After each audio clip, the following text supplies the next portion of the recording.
कहीं आप जजमेंटल तो नहीं हैं, कहीं आप दूसरों को लेके अपनी राय तो बहुत जल्दी नहीं बना लेते हैं, कहीं इसकी वजह से आपके रिलेशनशिप्स तो नहीं ख़राब होते हैं कि लोग आपको कहते हैं कि नहीं ये तो बहुत ज़्यादा जजमेंटल है या बहुत जल्दी किसी के बारे में कोई निर्णय ले लेता है, या आप कह सकते हैं एक राय बना लेता है। तो अगर ऐसा है तो आपको ये वीडियो ज़रूर देखना चाहिए। हम बात करने वाले हैं कि जजमेंटल होना क्या होता है। जजमेंटल होना वो सिचुएशन है जहां पे आप दूसरे लोगों के बारे में एक धारणा बना लेते हैं और उस धारणा के बेस पे आप उनसे इंटरेक्ट करते हैं।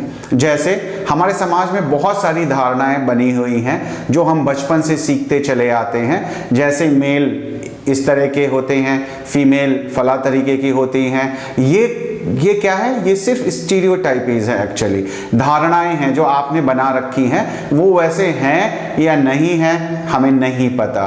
तो हमें ये ध्यान रखना है कि हम नॉन जजमेंटल हो, ना कि जजमेंटल। अब जजमेंटल होने से प्रॉब्लम क्या होती है? आपके रिलेशनशिप्स खराब होंगे, आप दूसरों की भावनाओं को नहीं समझ पाएंगे, दूसरों को हर्ट कर देंगे। तो ऑब्वियस है कि आपके अच्छे रिलेशनशिप्स नहीं होंगे, आपके रिलेशनशिप में हमेशा तनाव होगा। तो अगर आपके रिलेशनशिप्स आप अच्छे करना चाहते हैं तो आपको नॉन जजमेंटल होना पड़ेगा। नॉन जजमेंटल कैसे हो?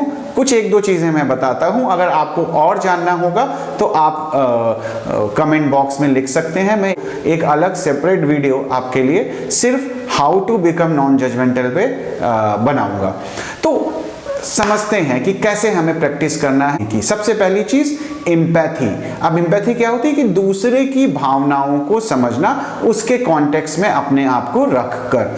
तो अगर आप ये समझेंगे तो आप जजमेंटल होने से बच सकते हैं। जैसे अगर कोई पर्सन के बारे में कोई कुछ बात कह रहा है और आप उस बात को एज इट इज मान ले रहे हैं, तो कॉन्टेक्स्ट को नहीं समझ रहे हैं, तो वो एक प्रॉब्लम हो सकती है कि आप पर्सन को ना समझ पाएं। उसको आप सुने, तो इसको हम बोलते हैं लिसनिंग एक्टिवली, कि वो क्या कह रहा है, क्या उसकी प्रॉब्लम्स हैं, उन सारी चीज़ों को समझना आपके लिए इम्पॉर्टेंट हो जाता है। एक और जो चीज़ है जो आप प्रैक्टिस कर सकते हैं, इमीडिएटली किसी चीज़ के बारे में आप डिसीजन ना लें जब तक आपके पास कुछ फैक्ट्स ना हो।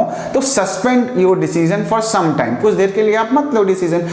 आप और इन्फॉर्मेशन आने दो, देन यू डिसाइड कि क्या हो सकता है ना, या क्या रीजंस हो सकते हैं। तब भी आप जजमेंटल होने से बच सकते हैं। तो इसी तरह के और भी बहुत सारी चीज़ें हैं। लाइक आप स्पिरिचुअलिटी फॉलो कर सकते हैं, वहाँ पे भी आप यही समझते हैं कि कैसे आप नॉन जजमेंटल रहें। जैसे कहा जाता है कि सब एक जैसे हैं, सबको समान नज़रों से आप देखें। इसका मतलब क्या है? इसका मतलब यही है जजमेंट मत पास करें किसी के ऊपर। तो ये कुछ चीज़ें थी कि जजमेंटल होना क्या होता है और उससे आप कैसे बच सकते हैं।